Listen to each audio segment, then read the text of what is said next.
Welcome to Inside Analog Photography Radio Program. I'm your host, Scott Shepard, and of course, the Inside Analog Photography Radio Program is all about traditional process photography. We talk about instant photography. We talk about black and white. We talk about color film. We talk about dry plate, wet plate, you name it, alternate printing processes, everything going on in analog photography. And of course, the Inside Analog Photography Radio Program is brought to you by Fujifilm over at www.fujifilmusa.com/professional, making life more colorful. Our friends at Richard Photo Lab, www.richardphotolab.com, DR5, www.dr5.com, Iger Studios. Check them out, igerstudios.com. And of course, Upstrap at upstrap-pro.com. Our media partners, www.apug.org, the Analog Photography User Group, the community for analog photography. Our photographic philanthropy partner, George Eastman House International Museum of Photography and Film, www.geh.org. Today on Inside Analog Photography Radio Program, we're going to have with us Scott DiSabato from Eastman Kodak. Scott is the Pro Film Marketing Manager in the U.S. We're going to talk about a brand new offering in a color negative C41 film. Scott, how's it going today? Great, Scott. Good stuff going on here in the land of analog photography. Great for you joining us here on Inside Analog Photo. We have new products in the realm of color analog photography. This is great. So, Scotty, let's talk about what's going on here. Yeah, certainly. Let me take you back to a little more than a year ago. We had introduced the brand new Ektar 100 film in 35 millimeter. Our only plan was to introduce it in 35 millimeter. This was technology we borrowed from our motion picture group, Vision Films, with its incredible grain structure. It is the finest grain color negative film made. We figured the enlargement capability with this product and the punchiness, the color palette, 35 would be just fine. 35 has such a great installed base out there, and away we go. So as we introduced this product at Photokina, and then about a month later at Photo Plus in New York City, we were just inundated with requests from the medium format photographers. When are you going to offer this in 120? And we really had no plans, but it was pretty overwhelming. So about a year ago, we introduced the product in 120, and I got to say, we were just very excited by the results that we've seen with the product, and it helped the color negative portion of our business. And roll film actually ended up being the strongest portion of our portfolio in 2009. But the whole time we were hearing from the medium format photographers, there was consistent requests coming from the large format photographers, just not as many.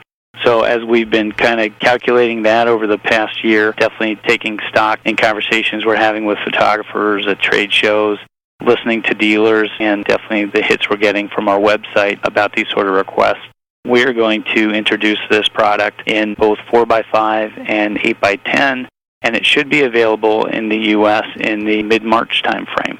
So we're very excited about that. And again, this film is unlike any other color negative film out there. The image structure is second to none. It's got really nice high saturation, but it does so without having a high contrast position. It builds a nice amount of dye in the film itself that contributes to all that punch. But that medium contrast means that whether you're printing optically or in a hybrid scanning environment, the shadow details and the highlight details are going to be closer in value and probably easily scanned by a broad range of scanners that exist out there. So we're excited, and I know a lot of photographers in large format really don't have alternatives other than film, just because of the nature of the 4x5 and 8x10 design. So we're really excited to be able to offer this product in larger format now. No, I think this is great, and I think that people that are shooting color in large format are really not optically printing these color neg. And this is definitely the happening gig now when it comes to a hybrid workflow, that people are shooting large format portraiture, landscape, environmental, whatever, but now they can have such a large latitude and dynamic range with color neg over an E6 type chrome film that this just leads itself into people that are doing all kinds of hybrid workflow. Yeah, clearly the exposure latitude that you gain by using a color negative film and the ability within a scan with a more moderate gamma of this film will really lead to, I think, some great photography and imaging. And you're right, scanning is really a big part of what a lot of large format photographers are participating in. So we're very excited. I can't wait to unleash this and see what sort of results we get out of this. And, of course, I'm excited. Last year was capped off by the great success that we had with the Ektar films in roll formats. I'm very excited to introduce this product and have photographers make incredible images with it.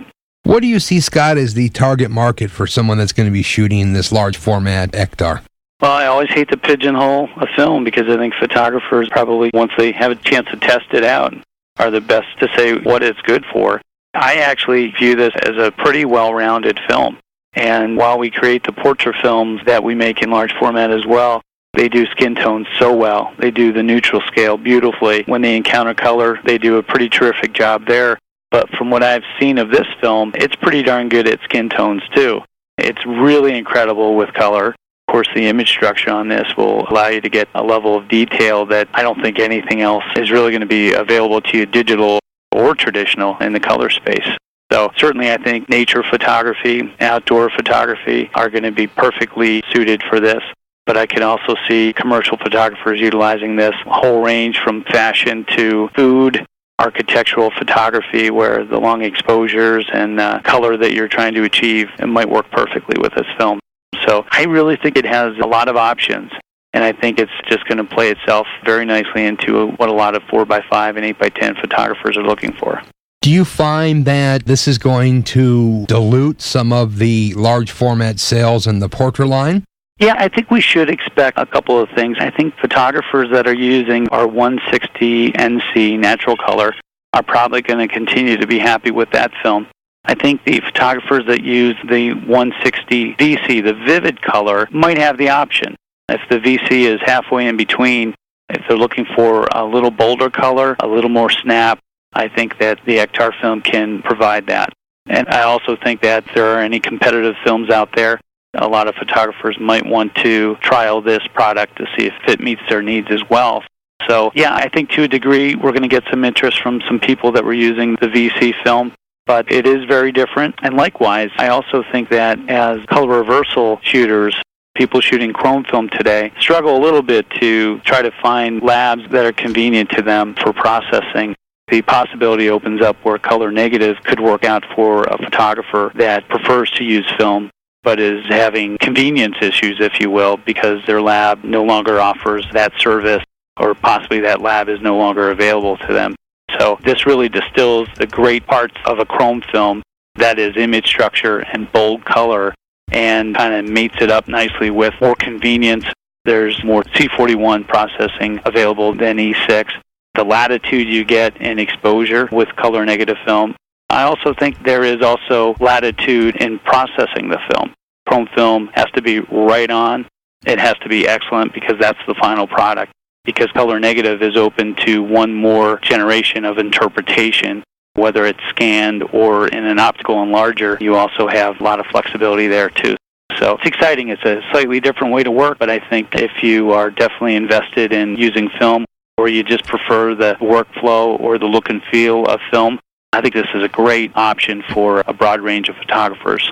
Scott, what have you heard feedback-wise from photographers that have been using Ektar and 35 and, of course, now with the 120 in regards to what they've been seeing with the film and how maybe people have been playing around with different exposures, over, underexposed, and playing around with the emulsion? Number one, I think they're just very pleased to have professional emulsion that is giving them the impact, and I'll translate that in a few ways, but the image structure, the enlargement or scanning capability in this case is just superb, and so it really is just a great template, if you will, to put your work on because it's just so flexible after you've captured the image. And then the color saturation really differentiates it from anything else that we have in our portfolio. So the results that I've seen are just impactful and pretty stunning. And what I'm hearing just in terms of workflow, and this makes me feel really good, is that it's so easy to scan. People have had a very, very easy time scanning this film with the settings that we're recommending in a professional workflow. Our profiles or setups that were geared towards our Portrait 160 VC work very nicely on Ektar. And on the consumer side, the Gold 200 position that we had works very nicely for Ektar. So if you're working with a lab that's not familiar with the film, that might be the way to point them or direct them if they've worked it out for those two films. So the workflow has been pretty easy in the hybrid environment, and the impact of the film has been pretty impressive. And the work I've seen underscores that. It looks like a lot of chrome work that I've seen in the past, which is bold color, graphic, and beautiful. Let's talk about pricing structure on this new emulsion. Are we going to see this to be the same as, say, an E6 chrome film, a Portra C41? How is this going to lay in between these different emulsions? Yeah, I guess because every dealer charges what they charge, I can just position it relative to the existing products that we have in the marketplace.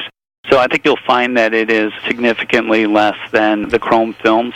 The complexity of the chrome films is typically higher, basically because we don't get to share the platforms that we have with other areas of the color negative world, whether it's motion picture or our consumer side. Some of those things tend to drive price up a little more than color negative side.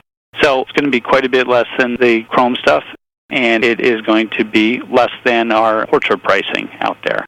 So it's really kind of coming in underneath anything else we have available in color at this point in time. No, I think this is great, and I think that people need to understand, too, as well as other types of emulsions, when you make a 4x5 or any large format film, it's on a thicker base stock than you would typically get even in medium format. So I think it goes to show that you guys are investing in this type of technology and to be making these large, massive runs of film in this new base thickness. It just goes to show, I think, the support of large format photographers and what you guys believe in how good Ektar is doing now. Yeah, we've had a good year, as I mentioned, but yeah, the loyalty to film among the large format photographer is just wonderful. And if anything, it seems like the interest is growing. So we definitely want to make sure that we're offering great products out there. When we see the market open for these sort of innovations that we bring to market, we'll be sure to do it. So, Scott, tell us here about packaging, the sizing, what's going to be available for the Ektar large format. Is it a 10-count box? Is it a 500-count sheet box? How's that going to come? And then let's talk about availability. Oh, sure thing, Scott. We're going to introduce both of these products, 4x5 and 8x10, in 10-sheet boxes. And that's pretty standard in terms of what we've been offering on the color side for a number of years. And we've got to strike that balance between people that maybe are trying the product for the first time, maybe students that have limited budgets, and making sure they can get access to these products without a major cash outlay. So we're going to stick to the 10-sheet configuration of both 4x5 and 8x10. And I think that's a pretty good balance to come up with there. We're in production now, and we will start to ship the film, I believe, the end of March. So it should be available worldwide at the beginning of April. So coming right up. We've actually done a trial run of the product, and it looks superb.